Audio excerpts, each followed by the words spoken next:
We are getting to a point, by the way. I remember seeing a scene from a Holocaust movie. Interestingly enough, okay, reminds me of Jews have this ability to adapt with crisis. They also people write books about the Holocaust say this. Warsaw Ghetto, things are getting worse and worse, right? Krakow Ghetto, things are just getting worse and worse every day. But the Jews are just like, just survive a little bit more. We'll huddle down. We'll get through this. People are dying left and right, but the attitude is, let's just try to sort of was it way out the storm, ride out the storm, right? That's what they're doing, riding out the storm, just riding out the storm.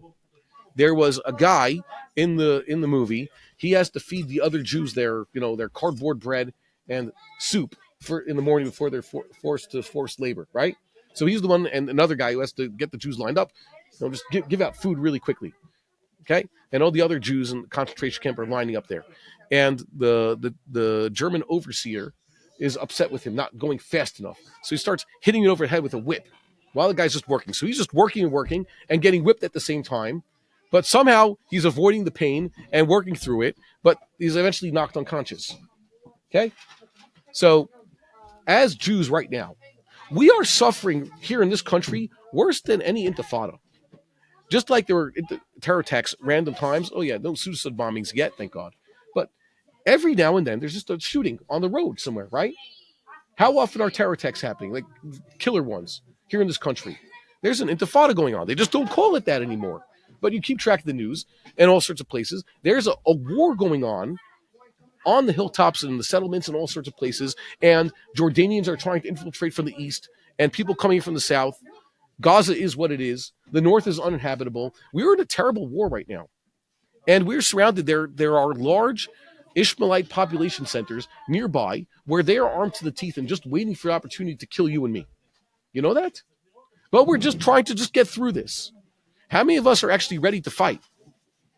We don't understand how bad things have gotten around here, how you can't do certain things anymore. You have to watch out. You have to make sure that if you're in anywhere but here, you're near the bomb shelter because they're just going to fire rockets at you. Is that a normal thing to live with a single rocket attack? Going back to how we started, I wish we had a Trump as a president because if Mexico shot a single rocket into the United States, Mexico would be a smoldering ruin today. If Canada did that to the United States also, right? But no, we have to live with it. We've gotten used to, once again, like Dr. said. Okay, we could just do something. We could, but we're not doing anything about it. We are not definitively saying this will not happen again. There is no Israeli prime minister saying not one more rocket, one more dead Jew. Trump told that Taliban guy, if you harm a hair on an American's head, I'll destroy you. Why don't we have an Israeli prime minister saying that? If I were prime minister of Israel, I'd say a thing like that. That's what the prime minister is supposed to say. It's what David HaMelech said. Not one rocket, not one attack. Zero tolerance. Okay, and we have no tolerance for internal enemies. There's no such thing as non-Jews stockpiling weapons so they can attack us here in the land of Israel. Yeah, that's what I do. So there's the Harabite thing, and then there's yes, rockets. Yes, and also, and that should be intolerable. Haredi society should say, we're not building a Temple Mount, but they should not tolerate what's going on in the Temple Mount. They're not objecting to the Chil Hashem and the Chilul Mekomot HaKodeshim that goes on every single day. Exactly. You don't even know about it. You don't know. They're playing soccer on the Temple Mount. They have foreign worship on the Temple Mount.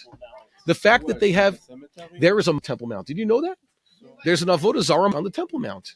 And it's a terror center also. You don't know about this? That's what's going on. We're not objecting to it. And it's run by an Islamic trust. Okay? It's run by a terror group. We have all sorts of problems. We're beset by this, and we're just trying to get through. They're whipping us over the head every single day. And it's just like, yeah, but I survived.